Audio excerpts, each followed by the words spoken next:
Howdy folks, welcome to Bullish on Farming. Today's June 28th and just opened up a fresh section for the herd.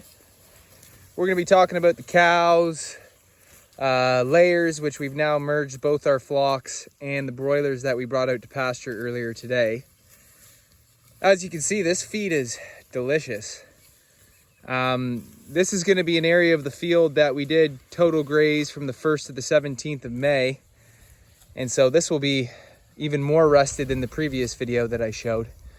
And we were probably in this section anywhere from the 1st to the 8th. So you can see how lush this has grown out. Not much gone to seed head, and the cool seasons that were left from after what we grazed are probably what just sprouted up to complete their full life cycle. And things are just lush. Happy to have the cows back in this field because they're mowing for the chickens. And because this is the pig field, they're not going to be in this particular section that I'm standing for another month. And over there for another 2, and at the end for another 3 months. We've been keeping good paddock sizes with the pigs, moving 2 weeks, sowing seed on the last day, moving on. And we got about a 5-acre field that supports about, at any given moment, 15 to 20 hogs. Right now we're down to 8. And we got 6 training in the weaner pen all the way over there. 2 gilts penned off to breed. And so, you know, there's 16 hogs at the farm at the moment. And those weaners will be coming out once they're right trained and put on a bit more weight to trust them with the single wire poly braid that we run them with. Calves are growing good. Previous video, we did talk about our calves and the condition of our steers growing out for beef and how we're super happy with what's going on. And not even being through our first lap yet, things are feeling good. You know, when you got plenty of acreage for your animals, a lot of your problems that you deal with grazing go away. I mean, no duh, because the problems people have is feeding their cattle. It becomes expensive when you got to supplement with hay. And when you're only grazing till October, it's not too fun to be spending money on hay for 6 to 7 months. So we're really looking to close that window to 4 months. And actually this year, if we could close it even more, that'd be great. But, you know, baby steps. And it all depends on the weather that you're getting. We've gotten like 2.5 inches of rain in the past 3 weeks. So I can't complain. You know, everything's going out great.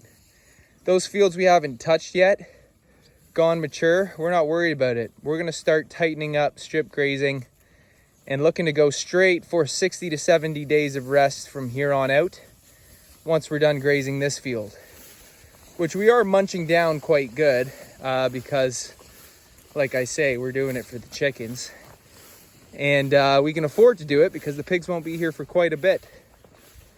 Check out our previous video to check the lush pasture that our pigs have, and I'm really loving having a field devoted to the pigs that the cows can start out on. Get a good start calving out on pasture, eating lush green grass, producing the best mother milk, getting those calves to graze as early as possible, and having this field in reserve so that the cows can come and graze it and use it for feed, fertilize it for the pigs who move through it slower than the cows ever would. So, you know, we might get 3 servings of feed for these cows, and because we run it with the pigs, we can afford to graze it down a little harder, which means we get more days out of the acreage than we would on our other fields. And I'm just loving it. So highly recommend to have a field for your pigs rotationally grazing that your cows can checkpoint back into. And because we're sowing feed for our pigs, we can use all the manure and fertilization we can get.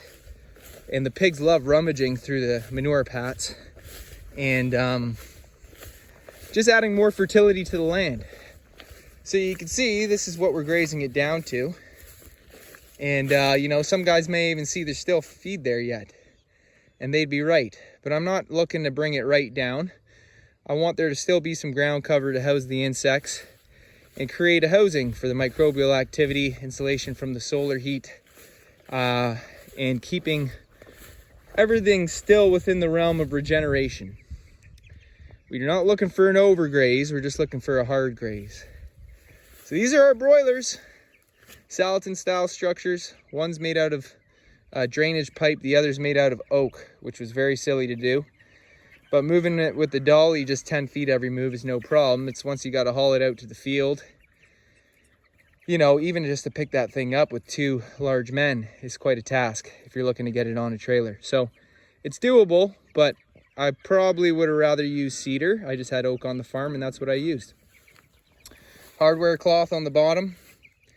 Electric fence is our insurance policy to make sure that our Chicos stay healthy and strong and alive. And I pretty much just made feeders out of PVC pipe, cut into a half moon, and just made some sides to keep it square on the ground. And these chicks are about 3 weeks old, so they're going to be going at the end of July and butchering these out at 7 weeks. And just laying the feed into them because we're looking to finish at around 4 to 5 pounds. Those of you who've never grown broiler chicks before, you know, it's not just as simple as putting them out on pasture. You want to grow them out in a brooder, regulate their temperature, things to look out for to keep them healthy. But we won't go too into depth with that. Once we do get them on pasture, the idea is to move them, because you can see they've been out here only for a few hours and there's some soiling going on.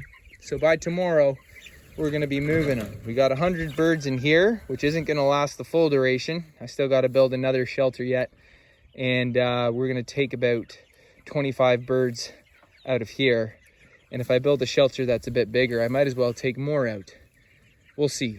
That one houses about 50. That's an 8 by 10. That's a 10 by 12. And so they're pretty easy to build. You just check online. Lots of people who show you how to go through the steps, and it's not too complicated. You could even probably figure it out as you go. Just start with your tools and build it along the way. Got the layers merged and they've sussed it out. I came in last night, and so let's see, they've been merged for 2 days. And the originals that have been perching in there were all in there at night, and the new ready to lays did go roost there last night. And we'll see if we keep that up.